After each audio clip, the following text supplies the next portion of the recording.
After 40 days and 40 nights of the Trump administration, a softer tone, and then another bombshell.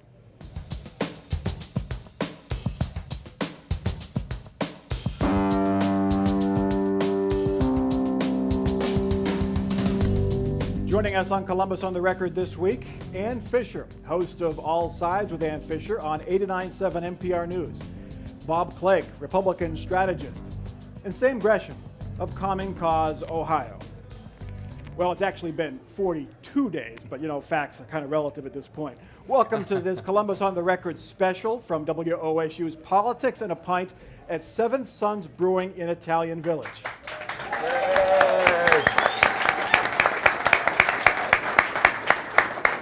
Great crowd on hand for this special show. This week we saw a new Donald Trump, the president we thought we would see on Inauguration Day. He still wants to build that wall. He still wants to keep out immigrants from a half dozen countries, repeal Obamacare.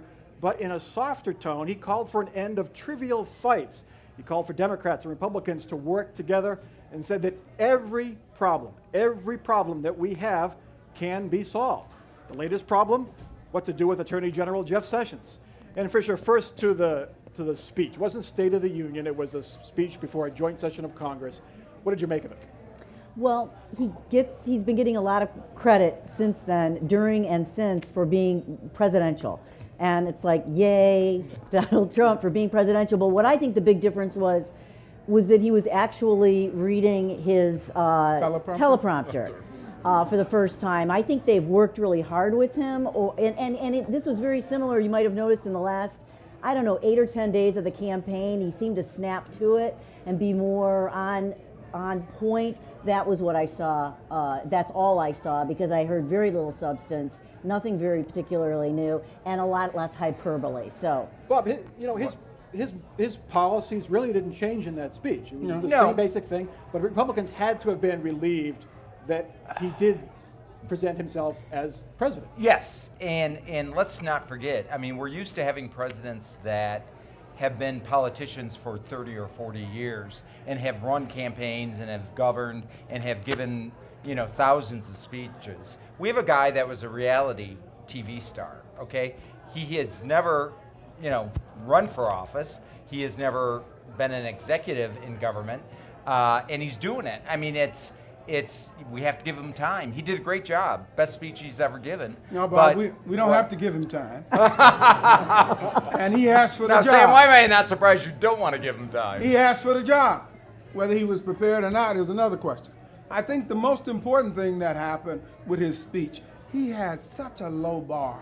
It didn't require him to do that much, and it was a fantastic speech. So I'm sorry for him that the next day it all got trampled on by his attorney general, because it lasted, 24 hours, and then Sessions came on board.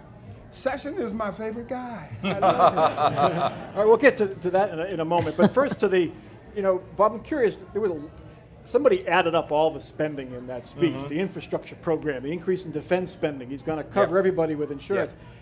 As a fiscal conservative, how do you see that? Well, he's not a fiscal conservative, and I don't think he ever put himself out there as one. He always talked about this infrastructure bill. He always talked about not cutting Medicaid or Medicare for anyone. I mean, he doesn't, that's why a lot of conservatives had problems during the campaign with him, because he isn't a conservative, not a true conservative. And he wants to do this. The question's going to be, how can he get Congress to go along? I think on the infrastructure itself, that bill, the only way he's going to get that through is if he can work with Democrats in Congress who seem to want it, to join some faction of the Republicans to get it through, because he's not going to have enough Republican votes to get it through. Well, that would break the Hastert rule if the Republican caucus doesn't want to spend on I don't think infrastructure. President Trump cares about the Hastert rule, I would guess. Nor does he know about it.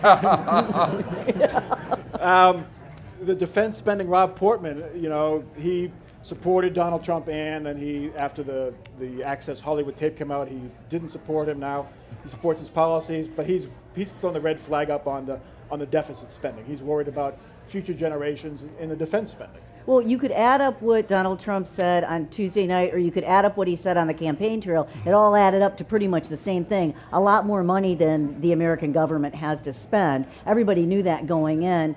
They got some tough choices to make. There's going to be a lot of horse trading going to go on Capitol Hill, and that's a question. I'm not sure whether he knows how to negotiate, but I'm not sure he knows how to log roll. Mike, in that speech, if you notice, he never mentioned the deficit. He mentioned the debt once, and only because he talked about President Obama doubling the debt.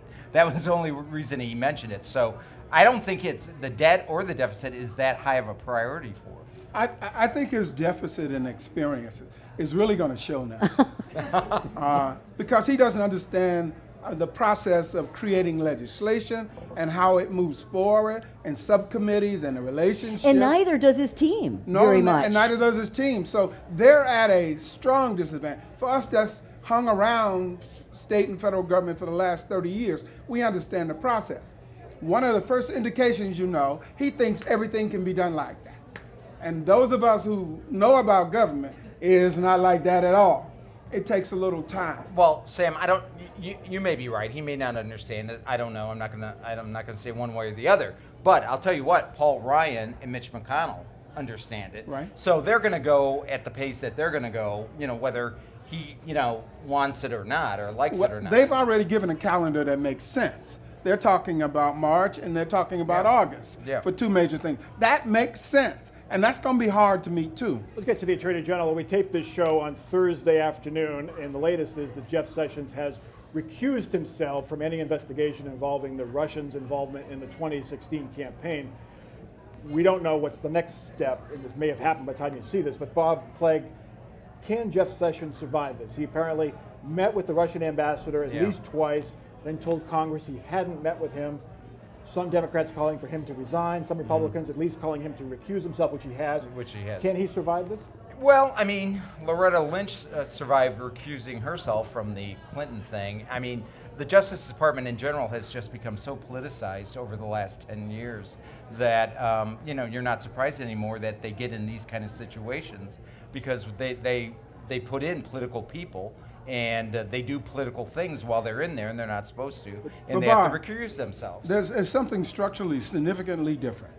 She didn't have to go before the Judicial Commission and answer the question about her involvement. Second thing, when you go before the Judicial Committee, there is a write-out of what you said, and you can go back and correct the notes. You can say, I made a mistake here or there. He did neither. He did not correct the record. Okay, but what his part of this is? He was asked if the campaign had any discussions. He is saying that he met with that ambassador as the foreign relations senator, committee member, not as a Trump campaign official. So is he now going to say defined discussion or something? Well, it depends what the definition of is. Yeah. Okay. All right, let's get to our next topic. One big issue, if not the biggest issue for most Americans, is health care. Republicans, of course, vowed to repeal Obamacare. Speaker Paul Ryan and President Trump promised to replace it or repair it or remove it, some R word there.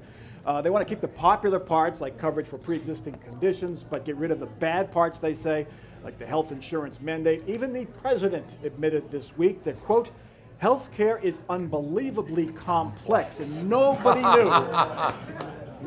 knew that healthcare could be so complicated. Bob Clegg, did he really not know that this was a pretty complicated issue? Oh, I think he knew that. I think he just trying to get some breathing space now, and he came up with that one. So, hey, I mean, the problem we have here is we have Obamacare is in place. It's not going to work. If we do nothing, it'll collapse in another year or two because of the way they set it up. They set it up so that two opposing things occurred that meant that it was going to not survive. One was pre-existing conditions have to be covered. The other thing was young people can stay on their parents' coverage till they're 26. Well, the problem with that is to be able to afford the coverage for the pre-existing conditions, which is good. I mean, that's a good thing. You need to have a lot of young, healthy people in there. Well, that's what the mandate was supposed to take care of. Well, yeah, but you're postponing those young, healthy people to the age of 27. versus 22 or 23. You know something, and I'll let you have a chance at it, but give me a couple of things. Most people don't know there's $1 trillion worth of taxes involved in ACA. Most people don't know that. When you start monkeying around with this thing, what happens to the $1 trillion worth of taxes, and how do you accommodate that? A couple other things I don't think people understand about ACA, and I wrote these down. It develops an uniform coverage document. When you go to your doctor now and you leave, you get a document that says, here's what they did, here's what I recommend, and the next time I'm going to see you. That's all digitized now. I don't take a piece of paper to the pharmaceutical. They send it electronically. The infrastructure of medicine and healthcare services has radically changed. People are not talking about it. Let me give you one more thing. Facilitate administrative simplification to lower systems costs. There's more uniformity in the system and what you say. And how do I know this? I went from one doctor to the other doctor, and the screen is exactly the same. Sam, this is all great, but it comes nowhere near the cost of caring for an older, sick person without the funding You're right. to cover them. Yeah, but somebody's going to pay that cost. We used to have money called DIS money, which was for disproportional people who had no health coverage. We've gotten rid of that. The system has changed. If you don't have Medicaid or Medicare or some sort of health insurance, there's no longer any backup in the system. And the sisters of the little poor can't simply afford to do that anymore. Ann Fisher, John Boehner raised some eyebrows this week, said that the Republicans are not going to be able to repeal Obamacare. They're going to be able to repair it, but they can't get rid of it.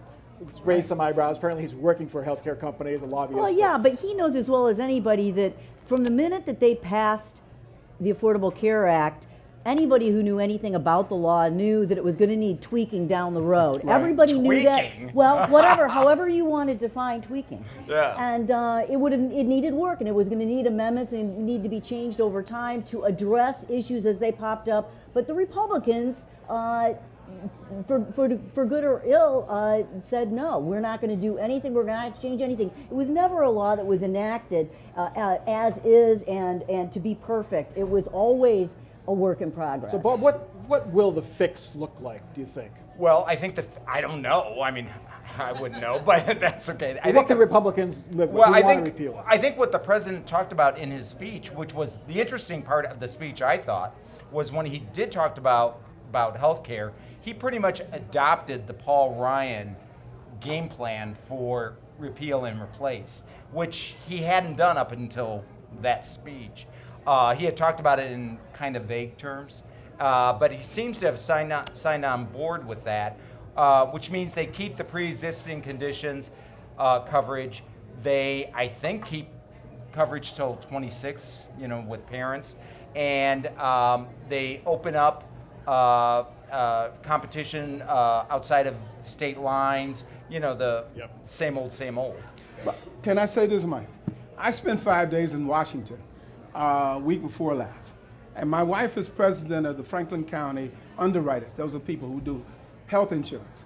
What I found out was there's a confluence of interesting people who are now going to save ACA. First are the insurance companies, right? And the second are rural hospitals. They cannot go under. They can't exist unless ACA exists. I saw this confluence coming together. And I said, let me see if what they're saying is going to be reflected in the message of the president. Let me finish, Bob. The first thing they said, we need to stabilize the market. Now, let me go back. Did you hear that president say we need to what? Stabilize the market. Did you see the Speaker of the House? He said we need to stabilize the market. And the leader in the Senate, we need to stabilize the market. In the back room, there is so much going on because it's about money. And the sad thing is, the money is in our favor of those people who want to keep ACA. The money, the pharmaceutical companies are making so much money now. That's the question. That's the problem here. The reason, and you talk about the insurance companies and the pharmaceuticals. When President Obama created this bill, this law, he brought them in the room. Well, the problem with bringing them in the room, they only come in the room if they're going to make a lot of money out of it. And that's the problem we got right now. We have insurance companies that are main players here who came into this to make a lot of money, and they're not making a lot of money, and they're mad, and they're dropping out, and they're causing the thing to go down. I tell my Democrat friends, if they were smart, they should have just passed the public option. Okay? That way, everybody would have been covered. It would have been higher taxes. Problem you have is when people have to cut a check that's higher, like they do for their insurance premiums, they know that.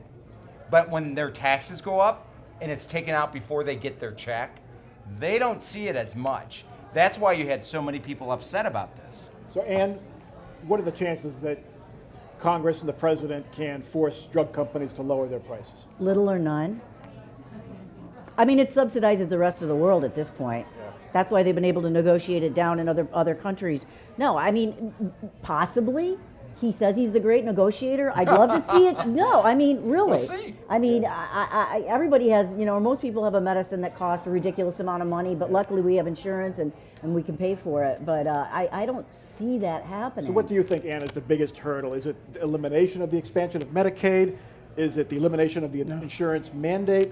Or is it dropping costs and cutting drug prices? No matter what, the whole system cannot work if everybody isn't covered in it one way or the other. So they weakened the mandate, along the lines they weakened it, and so young people can get away with spending a couple $100 a year to pay the penalty and that kind of a thing, and still be relatively healthy. The Medicaid is going to be a huge issue, but I think it might go away or at least be reduced. Governor Kasich's even talked about reducing it to the 100% of poverty instead of 138% of poverty right now. So lowering that would bump about 46 or 40, I don't know how many thousands of people off of it in Ohio. But they can tweak it, but someone is going to lose. Yeah, because the whole basis of healthcare coverage and expansion of it In the United is States. to expand coverage. People that already have coverage have to pay more, and that makes sense. It's economics, Well, basic people economics. already are paying more who have insurance. But we were told we wouldn't have to pay more. We're not. We were told we would pay But less. it was always hidden, and I think they did a terrible job rolling it out. All right, Well, let's- I mean, think- that I was think the only Ann way is- they're going to get it passed. I think Ann is right, and if you understand the history of Social Security and Medicare, they had to tweak it along the way. It was not very popular, but you try and take somebody's Social Security and Medicare away from them now. But You those can't are do that. taxes. That comes out, once again, we'll go back to what I said before. That comes out of your taxes. People don't notice it as much as when they have So to you, cut the you're check hung up for on health how care you coverage. pay for So, it. Bob, it sounds No, like- but that's why it was unpopular, because people ended up paying more for their coverage, and they were told they would end up paying less. So, Bob, are you for a public option? Uh-oh. I'm just no, but I'm saying He almost went down that dark hole. Politically, for my Democrat friends, it would have been better for him to do the public option. Bob Clegg, Democratic strategist. Well, to I make you take feel- anybody as a client. Bob, to make you feel better, I was for the public I option. knew you were. That's why I said that. I was All for right, the public let's option. get to our next topic. The race for Ohio governor has its first official candidate. No, it's not Republicans, John Husted, Mike DeWine, and Mary Taylor. They're just raising money to run for governor.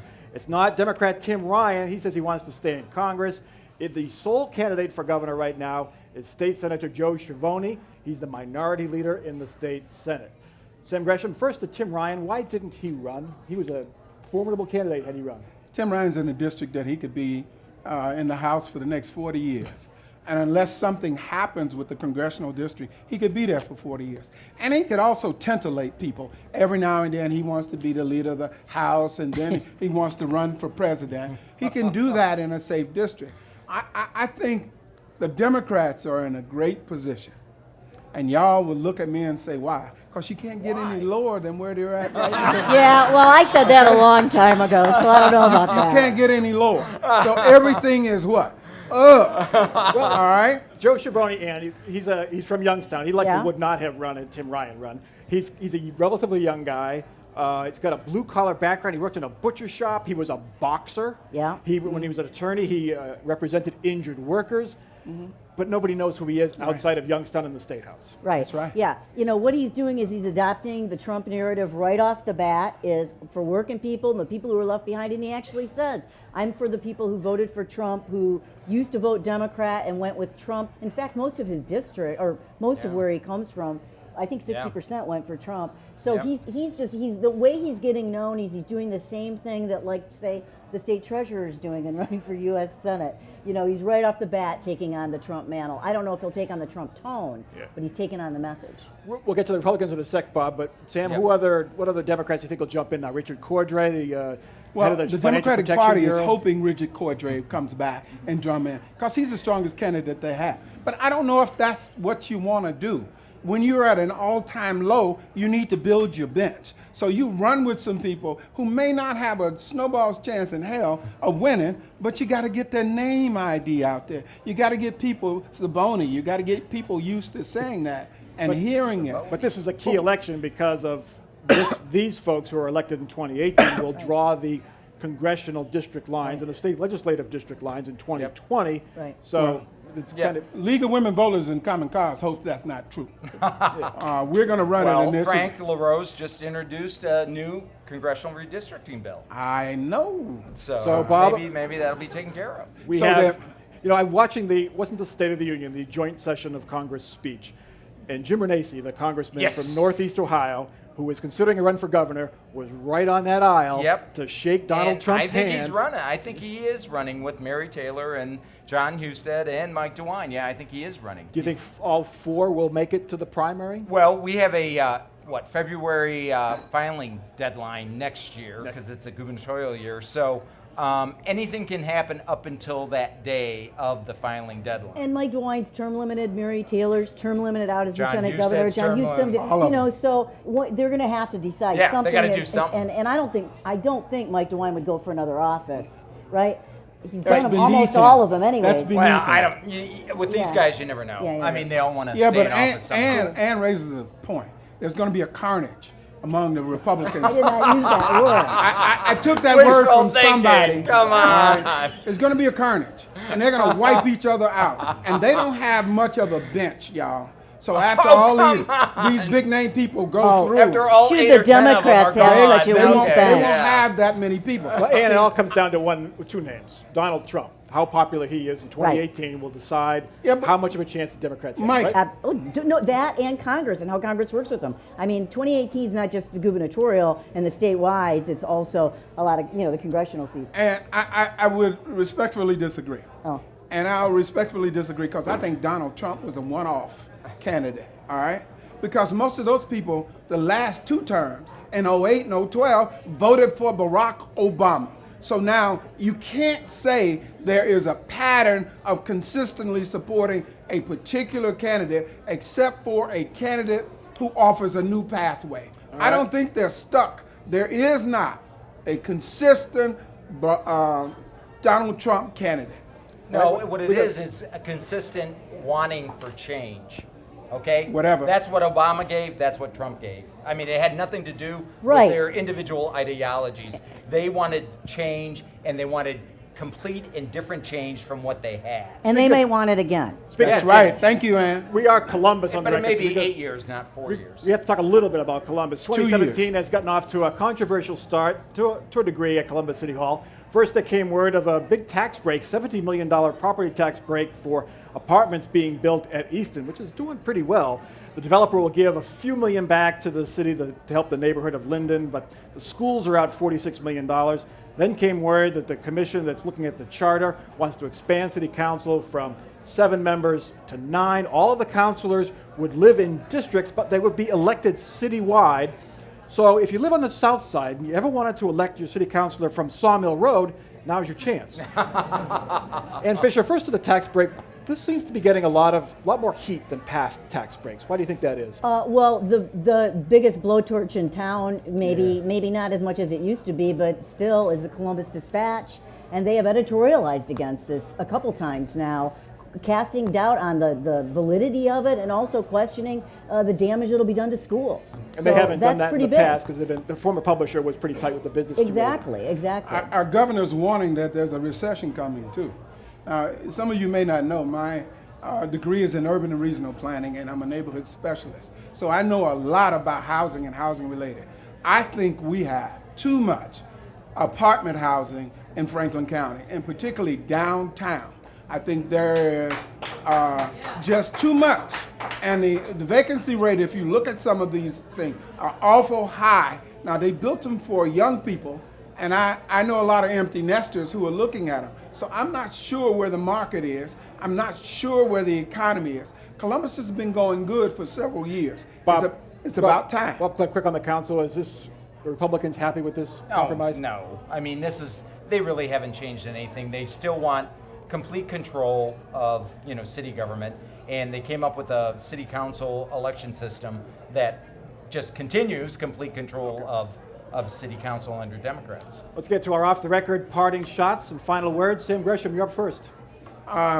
Donald Trump will not be the president that most people hope he will, and he will have a long-term effect on the Republican Party for the next 30 years. Bob Clegg. Well, and we'll find out probably pretty soon if Sam's right or not, because there's a lot of attention in the Georgia 6th Congressional District special election, which I happen to have a client in. And there's a lot of attention about whether the Democrats can pick that seat up. It's Tom Price's seat, and he is now the health secretary, and it'll be interesting. Ann. Repeal and replace will not occur. It certainly won't occur by March or April or whenever they're predicting or whatever they're hoping it'll be. Stand by. It is complicated. Pay attention, please. It's very complicated. All right. I would just like to use my off-the-record comment to say thank you very much to Seventh Sons Brewing here in Italian Village and to the WOSU crew, which did an extraordinary job of setting this all up, and to all of you for coming. That is Columbus on the Record for this week. We urge you to continue the discussion on Facebook and Twitter and WOSU.org, where you can see all of our episodes online. For our crew, for our panel, and everyone here at Seventh Sons, I'm Mike Thompson. Have a good week.